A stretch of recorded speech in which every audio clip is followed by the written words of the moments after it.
नीचे वाला घर, इसके साथ साथ ऊपर भी यहाँ पे उनका गाइड रहेगा। ऊपर पहले गाइड रहेगा, बाकी सब कंप्यूटराइज। हर एक स्टेप पे आपको वहाँ पे जो भी जहाँ पे पॉइंट पे जाएंगे, मतलब पहुँच जाएंगे, तो वो एक्सप्लेनेशन कर देगा। ऐसा कंप्यूटर सिस्टम वहाँ पे ऊपर रखा हुआ। दोनों जगह देखने के लिए आपको 1 घंटा 10 मिनट लग जाएगा। अभी सीधा उतर जाओ, मेरे पीछे आ जाओ, मैं काउंट फोन नहीं चलाना है, खेल घूमने आओ ना बेटा।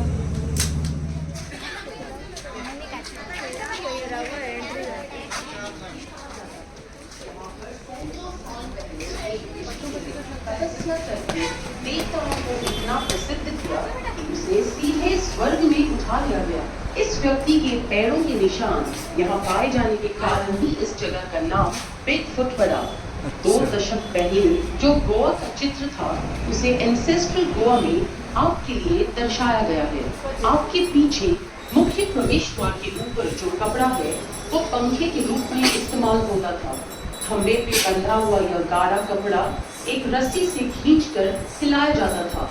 हवा में हलचल होने से शीतल वातावरण बनता था। सामने आपको एक पालकी दिखाई देगी, जो जमींदारों के परिवहन का साधन था। मालिक और मालकिन पालकी में बैठते और 4 समर्थ शरीर वाले कुम्हार पालकी को अपने कंधों या सिर पर उठाकर चलते थे। आपके आगे जो तस्वीर है, वो संत मीराबाई की मूर्ति की है, जिसे केवल एक ही लैटराइट के पत्थर से तराशा गया है। एंसेस्ट्रल गोवा की अवधारणा करने वाले श्री महेंद्र अल्वारेस ने अकेले ही पारंपरिक औजारों के माध्यम से इस मूर्ति को रूप दिया। इनके परिश्रम और प्यार से बनी इस मूर्ति को भारत में एक ही लैटराइट के पत्थर से तराशी गई सबसे लंबी मूर्ति होने की मान्यता मिली है। अब कृपया बाहर चलकर सदियों पहले के गोवा का दृश्य स्वास्तिक की तरह इस खास तैयार किए गए गांव से जैसे आप आगे बढ़ेंगे, आपको साउंड सिस्टम के माध्यम से जानकारी दी जाएगी। ध्यान से सुने और आपसे अनुरोध की गई जगह की ओर आगे बढ़ें। धन्यवाद।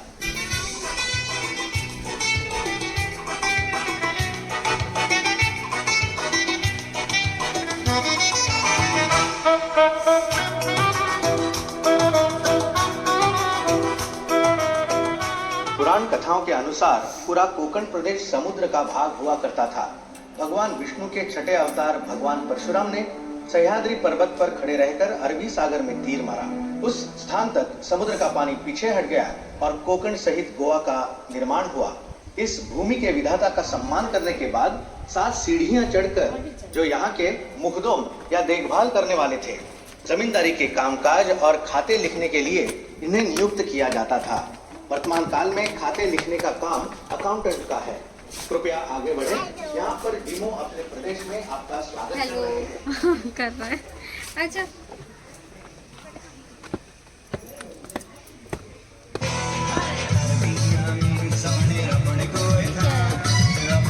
मछुआरा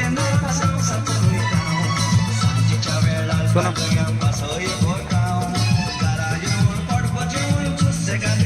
नमस्ते, मैं दामिया हूँ, यहाँ का मछुआरा। पर आप लोग मुझे इस तरह घूर घूर के क्यों देख रहे हैं? अच्छा, मेरे आवरण की वजह से? अरे बाबा, ये तो हम गोवा वासियों का बरसाती चढ़ावा है।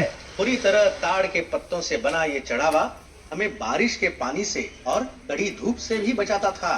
पूरी तरह प्राकृतिक होने की वजह से ये बायोडिग्रेडेबल भी था। क्यों? हम लोग सच में थे ना पर्यावरण के अनुकूल। वास्तव में गुजरे जमाने में हम गोवावासी प्रकृति पर ही निर्भर थे। हमारे खान पान में भी प्रकृति से मिलने वाले उत्पाद का ही उपभोग होता था और हमारा सबसे मन भावन है मच्छी। आपकी दाहिनी तरफ थोड़ा आगे 2 मछुआरे जाल लेकर समुद्र की ओर जा रहे हैं। उनके कपड़ों से स्पष्ट पता चलता है कि एक हिंदू है और दूसरा क्रिस्ती। उन दिनों में हम काष्टी अथवा लॉइन क्लॉथ पहनते थे। पीछे जो दिख रहा है वो नमक की खान है। समुद्र का खारा पानी ऐसी ही खानों में छोड़ा जाता, जहाँ तेज धूप में पानी बाष्पित होकर नमक पीछे ले जाता। अब आप आगे बढ़कर पिट्टू से लीजिए।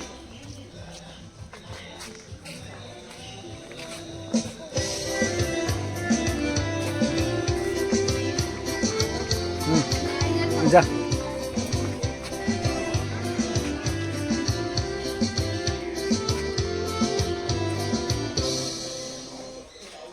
आप सबको बिट्टू का नमस्कार। मैं गोवा की मच्छी बेचने वाली हूँ। मैं घर घर जाकर मच्छी बेचती हूँ। मेरे कपड़ों से मुझे आसानी से पहचाना जाता है। विशिष्ट खुले हुए आस्तीन का ब्लाउज और स्पष्ट आकृति की फैली हुई स्कर्ट। ये भाग उस जमाने के कुछ घरों और व्यवसाय को दर्शाएगा जो समुद्र तट के पास होते थे। पीछे देखिए, नारियल छिलने वाले काम पे लगे हैं। इस आसान से उपकरण को कुबड़ा कहते हैं, जिस पर छिलकर नारियल को मंडी में बेचते थे। नारियल की जटा से धागे और डोर बनाकर उसकी अलग अलग वस्तुएं बनाई जाती थी, जैसे कि चटाई वगैरह। यहाँ अलमारी में कुछ उपकरण और औजार रखे गए हैं जिनका उपयोग नारियल पेड़ से तोड़ने, तार से राफ्टर्स बनाने और बाकी कामों के लिए होता था।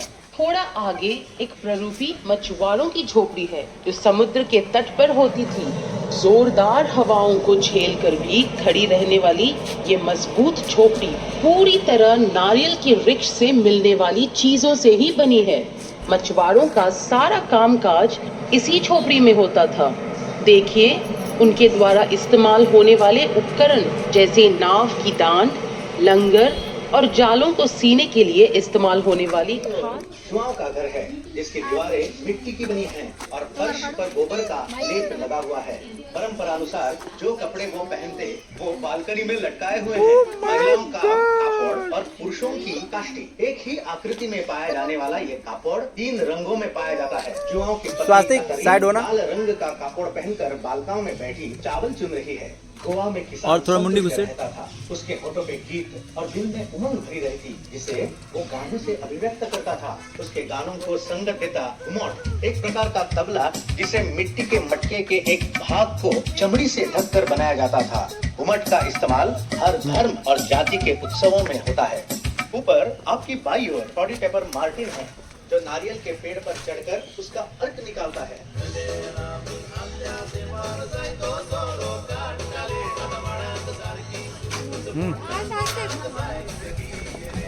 उसके एक हाथ में नारियल के अर्क से भरा हुआ बर्तन और दूसरे में हाथ दरांती है, जिससे वो ऊपरी पत्तों को तराशता है।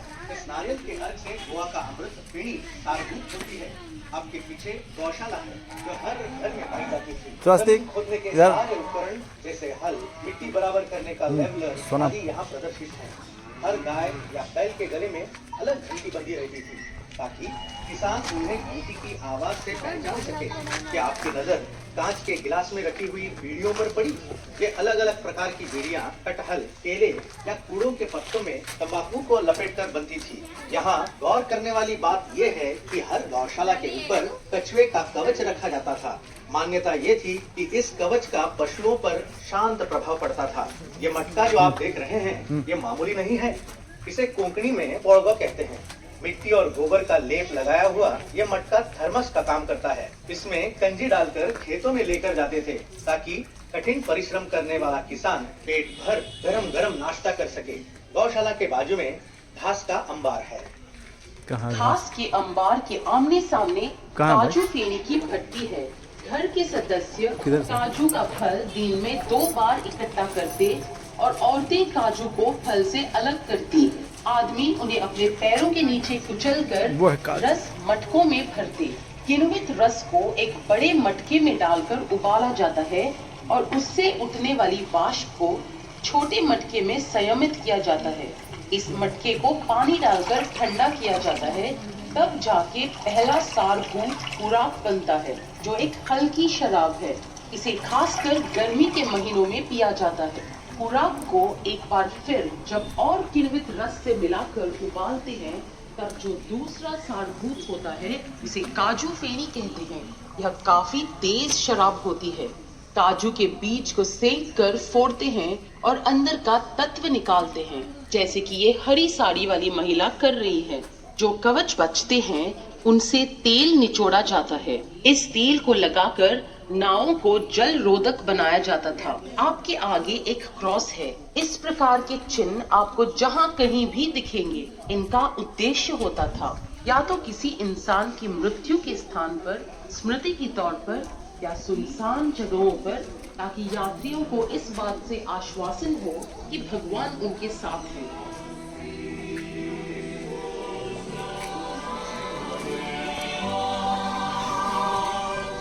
आपकी दाई ओर माचीन है। आप उसमें बैठकर गोवा के स्थानीय लॉ स्कूल का अनुभव ले सकते हैं। तस्वीरें भी खींच सकते हैं। जाना लेकिन कृपया शीघ्र क्योंकि आपको जाना हमें आगे बढ़कर गोवा में जीवन बैठना जल्दी जाना सुनो गो फास्ट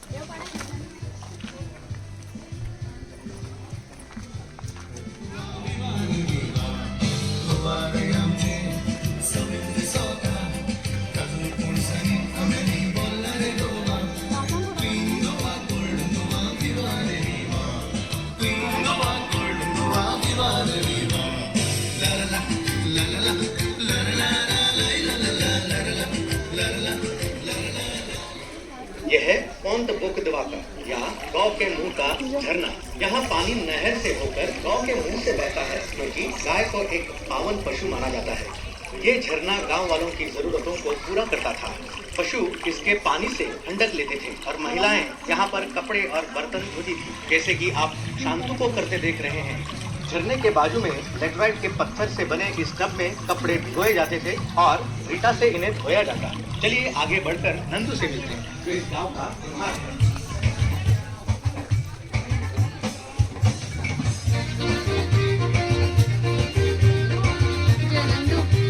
हाय नंदू। हाय नंदू जाना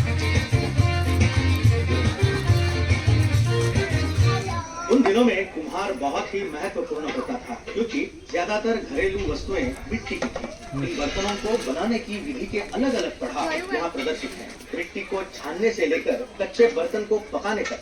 नंदू के बगल में इनास का घर है। इनास एक बढ़ई है और उसका घर भी उसका कारखाना भी है। पर्दे के पीछे उसकी बीवी बच्चे को खाना खिलाती दिख रही है। उस जमाने के बढ़ई पश्चिमी तरीके को भारतीय नमूने से मिश्रित कर वाकई में कलात्मक फर्नीचर तैयार करते थे, जो आज भी लुभावना है।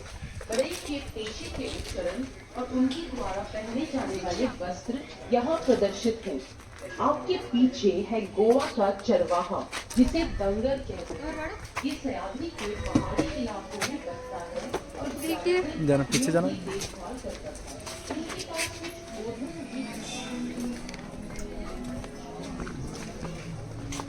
अंदर से आओ, इधर से आओ, सब आइटम है जो सब इधर रहे। खाने का है, पीने का है, कान में डालने का है, गले में डालने का है, सब लोग है। बोला खाना का तो इधर है। ये देखो कॉफी मग है गोवा का, माइक्रोवेव सेवर है। वो यार कॉलेज से तो कॉलेज नेचुरल भी है। कॉटन से तो कॉटन है, दरवाजे में लगाने का शाखा कॉटन। कॉटन थोड़ा नहीं है। और से देखो कॉटन के आपका बड़े है। देखो स्पून कपड़े ये हाथ में बोलता है, पानी को तो धुआ इयरिंग से एक्स्ट्रा है इसका हैंड में। ये खाए तो काफी है। ये बघा कोको मैंने कोको आणि हे काजू वडी आहे दोन मिनिटं मत कर बेटा, छोड़। आणि सर्वात चांगलं म्हटलं तर हे काजू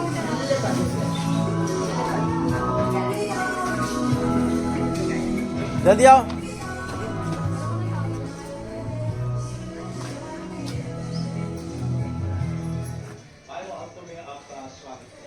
पावली मेरा पाड़ा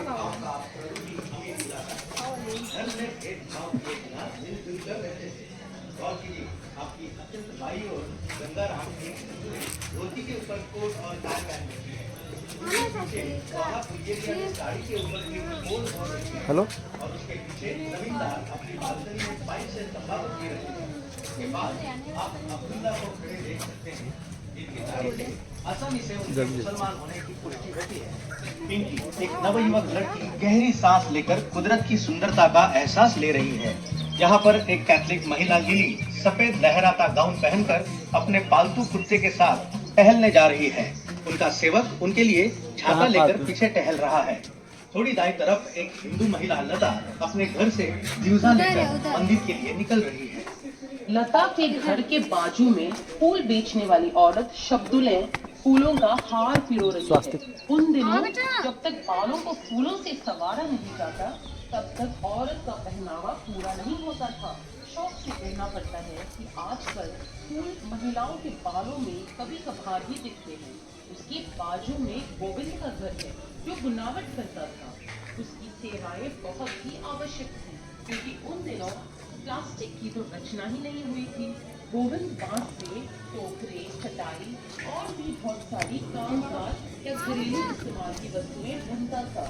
आपके नजदीक दाहिनी ओर कंगन वाला विभिन्न प्रकार के कंगन अलग अलग नाम और रंगों में दिखा रहा है। क्या आप जानते हैं गोवा के दूसरे जमाने में एक औरत की जिंदगी के अलग अलग पहलू उसके हाथों की चूड़ियों से पता चलते थे। सफेद और काले रंग की चूड़ियां बच्चों को बुरी नजर से बचाती थी। रंगीन चूड़ियां नवयुवक विंडो के एक खंबे पे पोस्टर चिपका के यात्रा का इश्तिहार दिया गया है। बाएं सिरे पे गांव का ढिंडोरा पीटने वाला गांव वालों की महत्व की खबरों का प्रचार कर रहा है। दाहिने सिरे पे कर समाहर्ता या टैक्स कलेक्टर है जो कर इकट्ठा करने के अलावा अपनी घरेलू जरूरत की वस्तुएं भी ले जाता है। आपके पीछे जो दो लैटराइट के खंबे हैं उसे दोहरने कहा जाता है। ये एक उभरा हुआ मंच है जो भारी बोझ उठाने वाले लोगों को कुछ आराम और राहत उपलब्ध करता है। कोई भी गुजरता व्यक्ति अपने सिर के बोझ को मचान पर सरक कर दो पल आराम करके वापस बोझ को सिर पर डाल के आगे बढ़ सकता था। ये मिल के पत्थर भूमिका होती थी, शादी के जोड़े बनाने की और कई बार कहानियां सुनाने की भी। आगे बढ़े और वो दो सीढ़ियां चढ़कर डोना मरिया के आंगन में प्रवेश करें। डोना मरियम की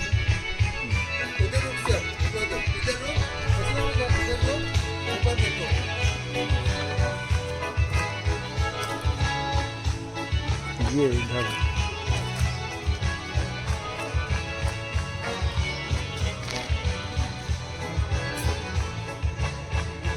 कहा जाता है कि संगीत गोवा वासियों के रगों में दौड़ता है। जैसे कि आप देख सकते हैं बाएं सिरे पे मिस्त्री या गिरिजाधर गायक दल के उस्ताद अपने घर में प्रतिभाशाली बच्चों को विशेष क्लासेस दे रहे हैं। उस समय सर्वाधिक अधिमान्य बाजा वायलिन की था। वायलिन कितना लोकप्रिय हो समय गया, के हिसाब से आदमी का रास्ता था। कुत्ता अपने बागीचे के नजारे का आनंद उठा रहे हैं। हमारे वस्त्र विभिन्न संस्कृतियों का मेल मिलाप है। जहाँ पुर्तगालियों के उपनिवेश हुआ करते थे, हमारे बालों की शैली जापानी है। कुर्ता चीनी ट्यूनिक या चुस्त जैकेट का आशोधन है। हमारा लहंगा दक्षिण पूर्व एशिया में कमर पर पहने जाने वाले वस्त्र सरोंग का अनुकलन है और उसे थोड़ा सा भारतीय टच देने के लिए हमने कंधे पर दुपट्टा ओढ़ रखा है। हमारे घर के स्तंभ के नीचे की चौकी ऊंची है और ऊपर चढ़ने के लिए कई सीढ़ियां हैं। इससे घर को बुलंदी मिलती है और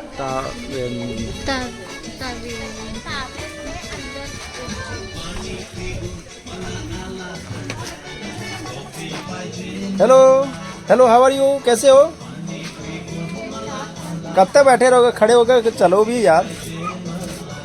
ये लोग कब से बैठे हैं, चलते नहीं है। दो ना पैसा रखो ना वहाँ पे। चलेंगे। लो भैया मोबाइल ही रख लो भाई, तो लो मोबाइल किस काम? काम कर। चलो नीचे चलो। बाप रे, ऐसा लग रहा है कि गोवा पूरा यहीं बस गया क्या? यही चल रहा है ना। क्या चल रहा है ना, कुछ समझ में नहीं आ रहा है। ये माता मरियम की बेटी।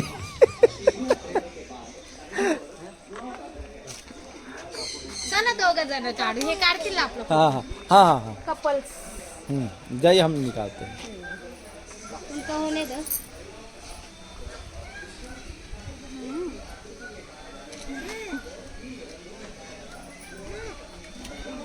हैंड्स तो दिख रहे हैं, हैंड्स हटेंगे तब तो अच्छा लगेगा।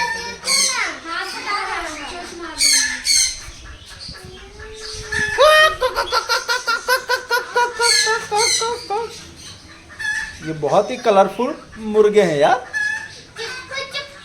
वाह यार, वेरी नाइस, कलरफुल है बिल्कुल। ऐसा मुर्गा तो मैं पहली बार देख रहा हूँ यार कि इतना।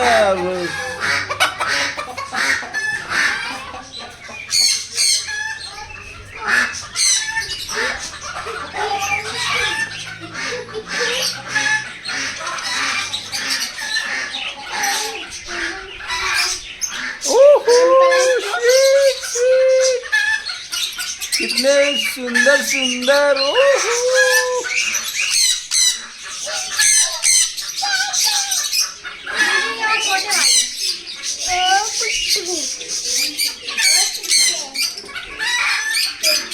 ये अफ्रीकन है यार, ये अफ्रीकन है।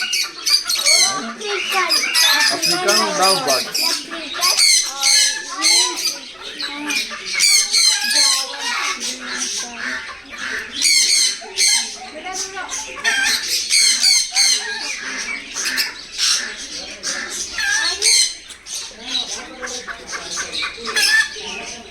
ये थोड़ा कुछ इंटरेस्टिंग लगे।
उतना ठंडा भी नहीं।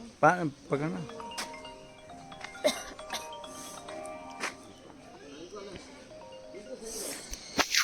चलिए चालू है।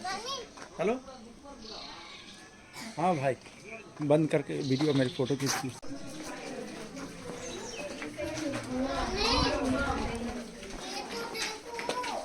चलो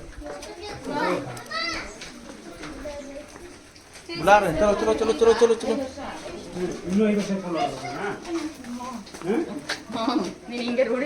हेलो,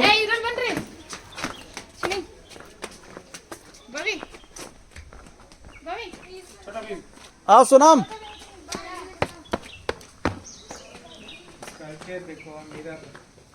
हाँ यार, ये मीरा बता। हाँ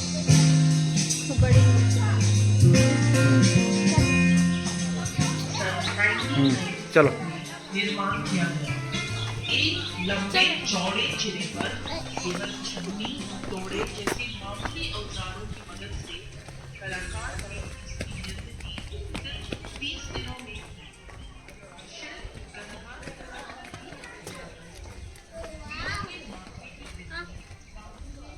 बेटा जल्दी आओ।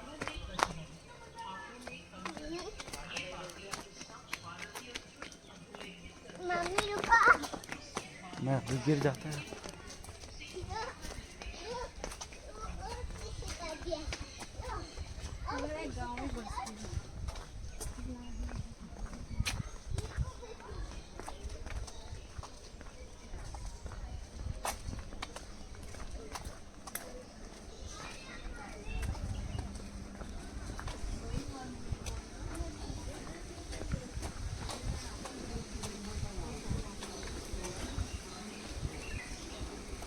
सुनो, यहाँ पर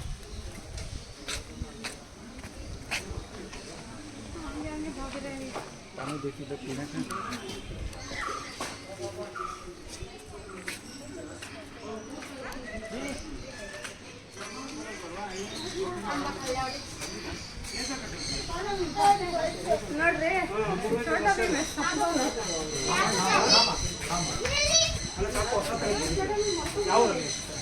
थामा थामा थामा थामा।